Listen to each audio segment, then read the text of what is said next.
Να σου πω την αλήθεια, δεν μου πει τίποτα ο γιατρός, γιατί τον γιατρό τον έχω εδώ και θα μου πει τώρα τι απορίες έχω. Καλησπέρα καταρχήν, είμαστε εδώ. Καλησπέρα, παιδιά, ευχαριστώ για την πρόσκληση. Είναι ο γιατρός. Καλησπέρα, καλώς όρισες. Σε στήσω, γιατρέ, μόνος σου. Τι να συστηθώ, νομίζω πια είμαστε τόσο μικρή η κοινωνία μας που γνωριζόμαστε όλοι πολύ καλά. Είμαι ο Κώστας Μαραβέγιας, λοιπόν, όμως, για να μην σου χαλάσω το χατήρι. Είπα να σε στηθείς μόνος σου.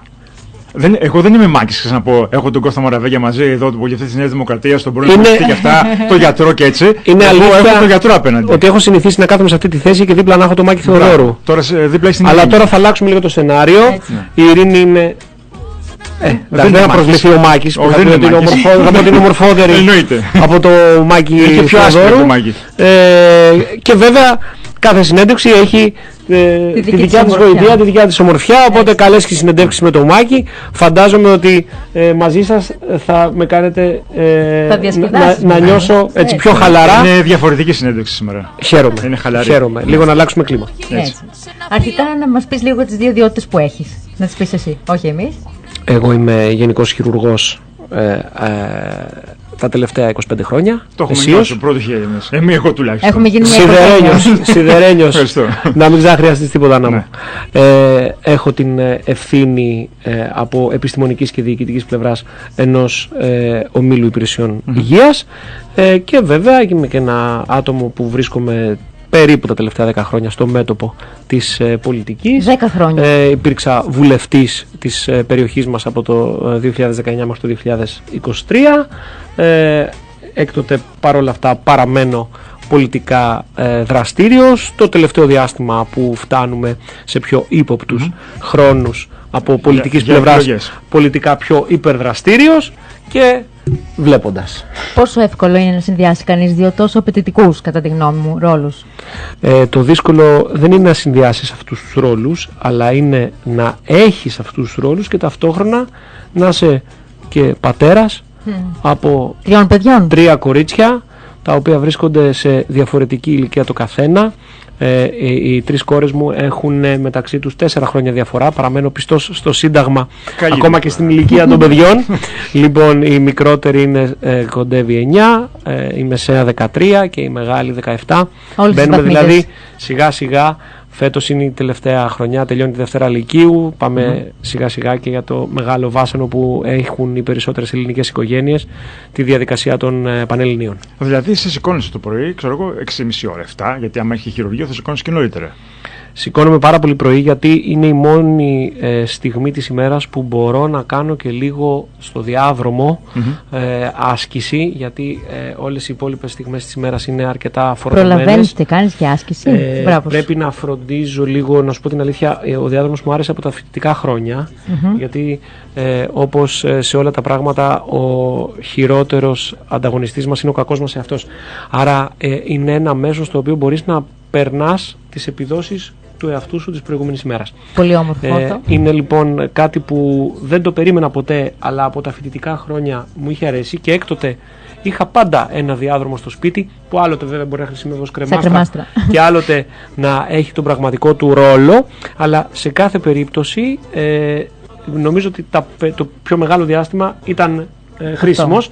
Οπότε τώρα τελευταία που είχα και τις εξετάσεις αίματος που η χολυστερίνη πήγαινε λίγο έτσι με ανωδικές διαθέσεις, αποφάσισα ότι δεν θα τον ξαναβγάλω από τη ζωή μου το διάδρομο για τόσο μεγάλα διαστήματα, οπότε φροντίζω τα τελευταία 2 χρόνια να είμαι αρκετά πιστός σε αυτή τη συνήθεια και ευελπιστώ να μου μένει η διάθεση να συνεχίσω να το κάνω και δεν θέλω να λέμε και ψέματα. Πήρα και το χαπάκι στο τέλος. Δεν είναι κακό. Μερικές φορές είναι απαραίτητο, νομίζω και αυτό. Ευτυχώς που έχουν βγει τα φάρμακα και συντηρούν όλους εμάς που αλλιώς θα ήμασταν σαν αυτό που λεγόταν πριν 100 χρόνια στις εφημερίδες, ότι εσείς είστε και δημοσιογράφοι. Άμαξα στην οδό Ιάσονος, πάτησε ηλικιωμένο 33 ετών. Ναι, σωστά. Οπότε τα φάρμακα βοηθάνε στο να έχουμε καλύτερη ποιότητα ζωής αλλά και μακροβιότητα. Οπότε είναι καλό να τα χρησιμοποιούμε όποτε οι γιατροί μας το συνιστούν. Και ακριβώς αυτό προσπαθώ να κάνω και εγώ, να είμαι πειθαρχημένος ασθενής κατά το δυνατόν. Δεν είναι δυνατόν ένας γιατρός να δίνεις φάρμακα στους ασθενείς και να μην τα παίρνεις ο ίδιος. Δεν είναι δυνατόν να αποτελείς ένα κακό παράδειγμα. Σωστά. Βέβαια ο αναμάρτητος πρώτος στο λίθο Βαλέτο, αλλά φαντάζομαι ότι δεν είναι καλή εικόνα ενός γιατρού με μια τσιγαρούμπα στο στόμα που να λέει στον απέναντί του κόψε το τσιγάρο, αδερφέ σου κάνει κακό. Εγώ θα σου πω μια δική μου περίπτωση. Όταν ήμουν μικρότερος 20 χρόνια, είχα πολλά κιλά παραπάνω και πάω στον γιατρό σε έναν διαβητολόγο και μου λέει να κάνεις δίαιτα. Και του λέω γιατί εσύ δεν κάνεις δίαιτα που είσαι διπλάσιο από μένα. Είχα άδικο. Πρέπει να είμαστε και λίγο πρότυπο. Πρέπει να είμαστε και λίγο πρότυπο. Βέβαια, ο αντίλογος αυτό είναι ότι άκου τη συμβουλή μου και μην κοιτάς τα λάθη μου. Το ακούω και αυτό, αλλά ταυτόχρονα δεν πρέπει να ζητάμε από έναν ασθενή, από έναν άνθρωπο θα πω εγώ, ας αφήσουμε την ιδιότητα του ασθενή, να κάνει κάτι που μπορεί να είναι υπεράνθρωπο και ενδεχομένως δεν έχουμε καταφέρει να κάνουμε εμείς οι ίδιοι.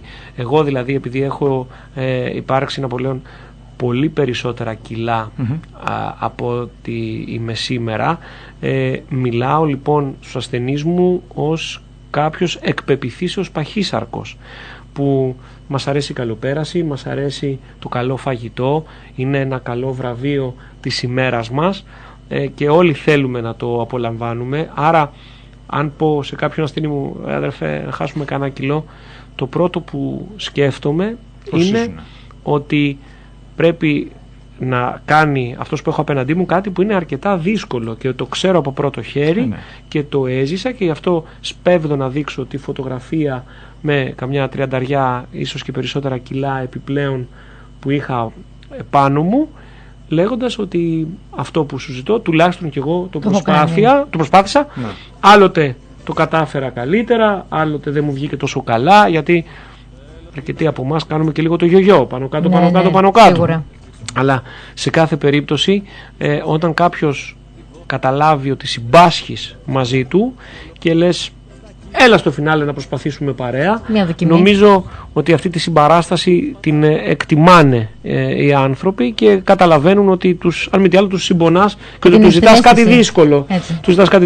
Η συναίσθηση, επειδή ανέφερες αυτή τη μαγική λέξη, την οποία λατρεύω, θεωρώ ότι είναι ένα από τα μεγαλύτερα προσόντα μου, ίσως το πρώτο που θα έλεγαν, μου έλεγαν πες ένα πλεονέκτημα του εαυτού σου. Μ' αρέσει, θέλω να μπαίνω εύκολα στη θέση του άλλου, να καταλαβαίνω αυτό που μπορεί να σκέφτεται, αυτό να φαντάζεται, να προλάβω τις ερωτήσεις του, να διακομωδήσω ενδεχομένως φόβους που μπορεί να έχει κάποιος και να μην τους εκφράζει.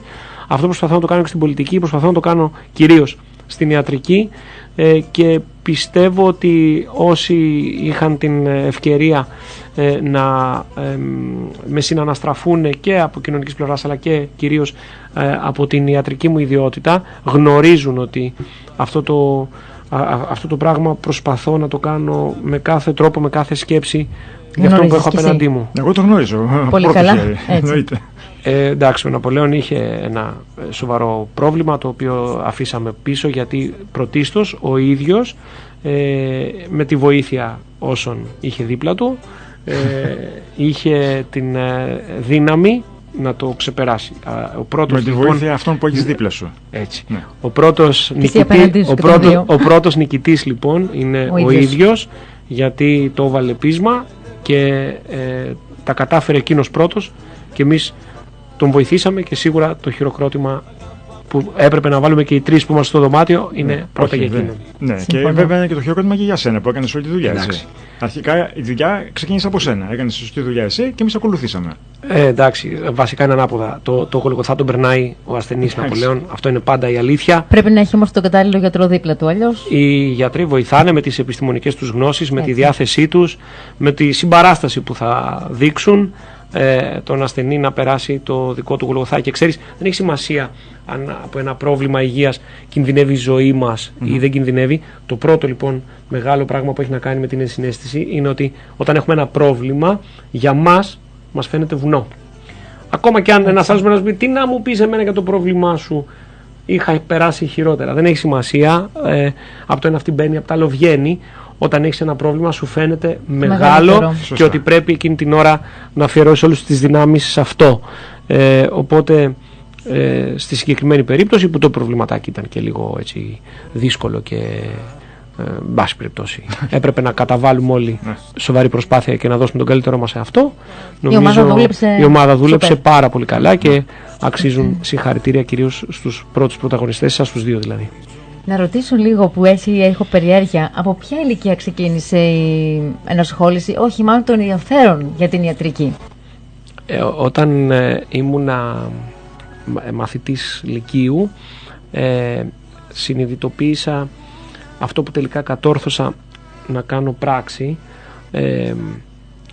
Θεωρώ, κάνω μια μικρή παρένθεση, ότι όποιος θέλει να ασκήσει αυτό το επάγγελμα για να πλουτίσει, νομίζω ότι ειδικά σε αυτούς τους καιρούς, αλλά και τότε που ήμουν εγώ στον κύκλο αυτών των αποφάσεων, ότι είναι καλύτερα να επιλέξει άλλο επάγγελμα. Όχι ότι η ιατρική, αλίμονο, δεν μπορώ να ψεύδομαι, σου δίνει τη δυνατότητα να ζεις αξιοπρεπέστατα και πολύ παραπάνω από το μέσο όρο. Κοίτα, οι περισσότεροι σκέφτονται ότι όταν γίνουν γιατροί θα βιοπορίζονται πιο εύκολα από τους άλλους που θα είναι υπάλληλοι, θα είναι. Θα βιοπορίζονται σίγουρα πιο εύκολα, θα βγάλουν αρκετά χρήματα, θα κάνουν τα όνειρά τους που μπορεί να είναι μεγαλύτερα από το μέσο όρο, θα τα κάνουν πραγματικότητα. Αυτή είναι η αλήθεια.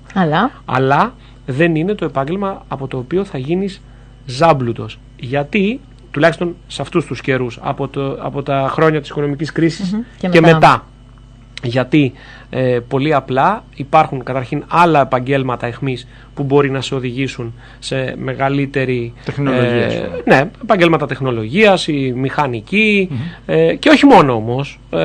Υπάρχουν πολλές δραστηριότητες με τις οποίες μπορείς να βγάλεις περισσότερα χρήματα από ένα γιατρό, αλλά την ικανοποίηση που θα ζήσεις βοηθώντας έναν συνάνθρωπο στα προβλήματα υγείας του, δεν μπορεί να το κάνει ένα άλλο επάγγελμα. Φτιάξτε του τα σπίτια, φτιάξτε του τα αυτοκίνητα, δώσ' του όλες τις χαρές της ζωής, αλλά το δώρο της υγείας είναι δώρο ζωής. Είναι πραγματικά ό,τι αφήνει μεγαλύτερη ικανοποίηση. Εγώ λοιπόν αυτό που προσπαθώ να μεταδώσω και στα παιδιά μου είναι ότι κάνουμε όχι το πιο κερδοφόρο, αλλά το ομορφότερο επάγγελμα του κόσμου. Το οποίο όμως πρέπει να το αγαπάς για να το κάνεις, έτσι. Αν λοιπόν δεν το αγαπάς και δεν αναγνωρίζεις αυτή την ομορφιά που έχει αυτή η προσφορά, δεν αξίζει ο κόπος να μπεις σε όλο αυτόν τον κόπο.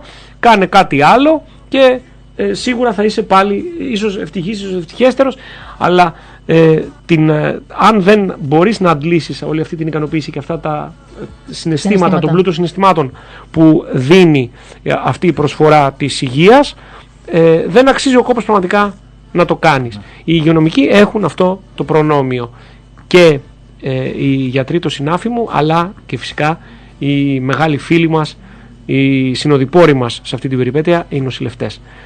Είναι επαγγέλματα της μεγάλης προσφοράς. Αυτό λοιπόν έκρινα και εγώ τότε που βρισκόμουν στην κρίσιμη ηλικία που το κάθε παιδί καλείται να πάρει αυτές τις αποφάσεις, και χαίρομαι που, γιατί θα μπορούσε να έχει συμβεί και το αντίθετο, που δεν αναθεώρησα, δηλαδή ότι να σκεφτώ ότι έχω πάρει έναν δρόμο που δεν μου άρεσε τελικά, που δεν ήταν αυτό που μου τέριαζε, αλλά αντιθέτως κάθε χρόνος που περνάει το βιώνω και με όλο εντονότερα συναισθήματα, με όλο εντονότερο τρόπο, και πολλές φορές φτάνω σε αυτό που έλεγα και προηγουμένως, να συμπάσχω με τον ασθενή. Και θα πω και κάτι για να γελάσουμε. Μου έχει τύχει να προκαλέσω επιπλοκή σε ασθενή μου. Κανείς μας δεν τα κάνει όλα τέλεια. Όποιος δεν πλένει πιάτα δεν σπάει πιάτα. Σωστό. Προκάλεσε λοιπόν επιπλοκή σε ασθενή μου, και ο οποίος μία φορά συναντηθήκαμε, 2-3, μετά εννοώ το συμβάν που είχαμε να αντιμετωπίσουμε, το οποίο εγώ του είπα ότι θα το αντιμετωπίσουμε, θα το στρώσουμε, θα το φτιάξουμε, και κάποια στιγμή γύρισε και μου είπε 1-2-3, γιατρέ, μη στεναχωριέσαι, θα τα καταφέρουμε. Και έβαλα τα γέλια λέγοντας, κανονικά έπρεπε να σε παρηγορώ, αλλά χαίρομαι, χάρηκα εκείνη τη στιγμή ότι είχα μεταδώσει, ότι συνέπασχα στο έπακρο με αυτόν τον άνθρωπο. Αυτό ισχύει, είτε κάποιος μπορεί να το αντιληφθεί, είτε ακόμα και αν σε κοιτάει με λίγο στραβωμάτι την κρίσιμη ώρα που μπορεί να γίνει μια στραβωμάρα, αλλά η αλήθεια είναι ότι ένα από τα χαρακτηριστικά του γιατρού είναι να μην εγκαταλείπει τον ασθενή του, αν τυχόν κάτι δεν πάει όπως το είχε προβλέψει. Και αυτό νομίζω είναι που φέρνει και την εμπιστοσύνη. Αν δεν υπάρχει εμπιστοσύνη, αυτό φέρνει τουλάχιστον το να κερδίζεις και την συμπάθεια του ασθενή, να μην αισθάνεται ο ασθενής ότι είστε από διαφορετική πλευρά, από διαφορετικό μετερίζει, αλλά ότι χέρι-χέρι πορεύεστε. Αυτά είναι το μεγαλείο, ξαναλέω, αυτής της δουλειάς. Θέλεις να μας πεις πού σπούδασες, συγγνώμη, σε εγώ ήθελα να ρωτήσω, επειδή είπες ότι έχεις 3 κόρες και επειδή είσαι μπαμπάς που σίγουρα θες τα παιδιά να ακολουθήσουν το δικό σου το επάγγελμα. Δεν ξέρω αν είσαι από αυτούς τους μπαμπάδες. Εγώ ειλικρινά από την πρώτη στιγμή δεν προβληματίστηκα για το ποια δουλειά θα κάνουν τα παιδιά μου. Αυτό που είχα όμως υποχρέωση ήταν να μεταδώσω αυτή την εμπειρία μου, δηλαδή την ικανοποίηση που αντλώ μέσα από αυτό το μετερίζει. Έχουν την κλίση όμως αυτή. Επειδή προφανώς πρέπει να υπάρχει και κάποια σχετική κλίση, τουλάχιστον τώρα η πρώτη που μπαίνει στη Βάσανο των Πανελληνίων για τον επόμενο χρόνο έκανε αυτή την επιλογή. Δικιά της όμως είναι η επιλογή. Εγώ απλώς όταν ζητήθηκε η μαρτυρία μου κατέθεσα την εμπειρία μου. Καλή επιτυχία να τις ευχηθούμε σε όλα τα παιδιά και επειδή έρχεται και η περίοδος των Πανελληνίων τώρα πάρα πολύ γρήγορα, εγώ μπορώ να παρηγορήσω τους φίλους μας ότι είμαι ένας αποτυχημένος των Πανελληνίων. Ένας που έδωσα, αλλά που δεν έπιασα τους βαθμούς που απαιτούνταν για να μπω σε μια ιατρική σχολή στην Ελλάδα. Προφανώς υπήρχε η δυνατότητα στο οικογενειακό μου περιβάλλον να υποστηρίξουν τις σπουδές μου στην Ιταλία. Εκεί, βέβαια, να σου πω την αλήθεια ότι, γιατί έτσι όπως το λέω τώρα, θα καταλάβαινε κανείς που μας ακούει ότι είναι ακριβότερο το να πάει κανείς από ότι να σπουδάζει εδώ. Εγώ λοιπόν σπούδασα σε ένα δημόσιο πανεπιστήμιο της Ιταλίας, τα οποία είναι εξαιρετικά, είναι ποιοτικά, που δεν υπήρχε δηλαδή κάποια οικονομική επιβάρυνση παρά μόνο το να συντηρεί έναν φοιτητή οικογένεια όπως θα ήταν και εδώ. Και μπορώ να σου πω ότι επειδή είχαμε, αν θέλεις, και το μέτρο σύγκρισης από το μεγαλύτερο αδερφό μου ο οποίος σπούδασε στην Ελλάδα, μάλλον εγώ ήμουν και λίγο πιο συντηρητικός, πιο οικονομικός, οπότε δεν υπήρχε οικονομική επιβάρυνση. Άρα ξέρεις και πολύ καλά Ιταλικά, φαντάζομαι. Τα μιλάω, δεν μου αρέσει να καμαρώ, αλλά τα μιλάω πάντως σαν δεύτερη μητρική γλώσσα. Πολλές φορές όταν πηγαίνουμε και με την οικογένεια και τα λοιπά στην Ιταλία, το βλέπουν τα παιδιά ότι με ρωτάνε, γιατί πες λίγο με τα αγγλικά που γνωρίζουν και τα γαλλικά, καταλαβαίνουν ότι η ερώτηση είναι από ποιο μέρος της Ιταλίας κατάγομαι. Αυτό σε ρωτάνε? Ναι. Εντάξει, από εκεί, όντως τα μιλάω σαν δεύτερη μητρική. Είναι πάρα πολύ όμορφη γλώσσα. Γενικώς εγώ αισθάνομαι την Ιταλία ως δεύτερη πατρίδα μου. Θεωρώ ότι μου άνοιξε τα μυαλά, μου άνοιξε τους ορίζοντες, δημιούργησε έναν τρόπο σκέψης που κατά πάσα πιθανότητα δεν θα τον είχα αποκτήσει αν είχα περάσει εδώ όλα μου αυτά τα ευαίσθητα χρόνια της πρώτης ενηλικίωσης. Είναι ενδεχομένως τα χρόνια για τον καθένα μας που αποκρισταλώνεις τη ζωή σου ως ενήλικας στο τι ακριβώς θα πρεσβεύεις, ποιος θα είσαι και τι δρόμο θα ακολουθήσεις εμπολής. Και αυτό το πράγμα είναι η αλήθεια ότι σε στιγματίζει λοιπόν και σε επηρεάζει πάρα πολύ, και γι' αυτό το λόγο επέλεξα, τελειώνοντας το πανεπιστήμιο, να είναι και τα πρώτα μου βήματα στην καριέρα μου. Εκεί δηλαδή ξεκίνησα, δεν ήρθα πίσω τελειώνοντας το πανεπιστήμιο, δεν ήταν δηλαδή για μένα μια διεκπεραίωση. Το λέω και το εννοώ ότι ήταν και είναι δεύτερη πατρίδα για μένα σήμερα αυτή η χώρα. Ξεκίνησα να εργάζομαι. Θεωρώ ότι και εκεί πήρα με πολύ παραστατικό τρόπο και τις κατευθύνσεις που με ακολουθούν μέχρι σήμερα στη σταδιοδρομία μου. Έβγαλα τα πρώτα μου χρήματα ως επαγγελματίας. Εκεί έκανες και το πρώτο χειρουργείο. Δηλαδή. Εκεί έκανα και τα πρώτα μου χειρουργεία, βέβαια. Πώς ήταν αυτή η αίσθηση? Και ήταν πάρα πολύ δύσκολο. Θα το πω πολύ να σου πω. Εντάξει, άμα θες μιλάμε ως αύριο. Μιλάμε μέχρι αύριο. Λοιπόν, και λεπτά τι να μας πει. Η αλήθεια είναι ότι τα πρώτα μου χρήματα λοιπόν στην Ιταλία τα έβγαλα ως φοιτητής. Και γιατί τα έβγαλα ως φοιτητής? Όχι γιατί έπρεπε να δουλέψω, είπα δόξα τω Θεώ, η οικογένειά μου μπορούσε να με στηρίξει. Αλλά ήμουν, παιδιά, καλός φοιτητής. και έχω το πτυχίο μου με άριστα. Και κάθε χρόνο έπαιρνα υποτροφία. Και επειδή ήμουν και λίγο έτσι τσιγκούνης, μάζευα χρήματα. Έτσι. Και τελειώνοντας το πανεπιστήμιο, υπήρχε ένα ωραίο budget που με περίμενε στην άκρη. Και το οποίο λίγο έγινε και λίγο μεγαλύτερο, γιατί εκεί ήταν και καλύτερη η μισθή στο ξεκίνημα. Και ήμουνα και εγώ έτσι, μου άρεσε να δουλεύω πολύ και φόρτωνα το πρόγραμμα. Δεν είχα κανένα πρόβλημα. Φαίνεται ότι είναι εργασιομανής. Εγώ όσες φορές τον έχω συναντήσει, λέω στον απολυτό σου άνθρωπος, πότε ξεκουράζεται? Μετά τις 11 το βράδυ. Ξεκουράζεσαι? Χοντρικά, ναι. Η μέρα μου ξεκινάει στις 8 το πρωί και θα τελειώσει γύρω στις 11 το βράδυ, συνεχόμενα. Και αυτό είναι 24 ώρες το 24ωρο. Κάθε μέρα. Εντάξει, το τηλέφωνο δεν κλείνει ποτέ, βέβαια. Εντάξει.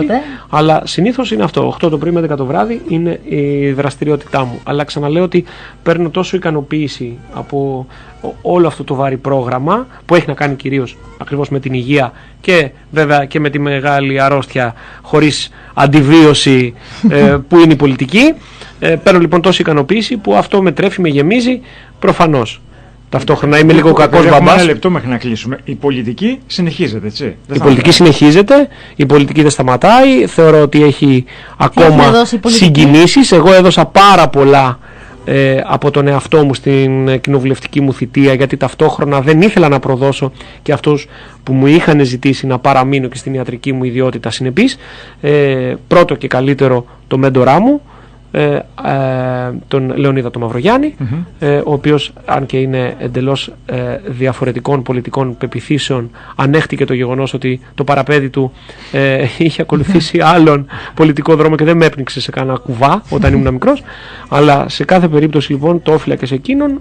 Έκανα την επιλογή να διατηρήσω και τα 2 καρπούζια κάτω από τις μασχάλες μου. Σωστά. Το οποίο μου δημιούργησε όντως μια κόπωση και ενδεχομένως και σε κάποιες περιόδους κακή performance είτε στο ένα είτε στο άλλο.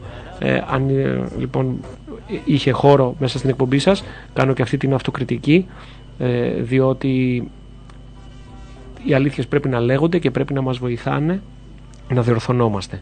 Η πολιτική λοιπόν παραμένει για μένα ένα μικρόβιο εξίσου μεγάλο με το πάθος μου για την ιατρική. Η ιατρική δεν είναι μικρόβιο, είναι ωραίο πάθος. Λοιπόν, και επειδή δεν προλάβαμε να πούμε ούτε τα μισά, νομίζω πρέπει να ξαναέρθει. Θα ξαναρθεί. Εδώ είμαι. Οπωσδήποτε πρέπει να ξαναέρθει. Σας πήρα μάλλον παραμάζωμα και.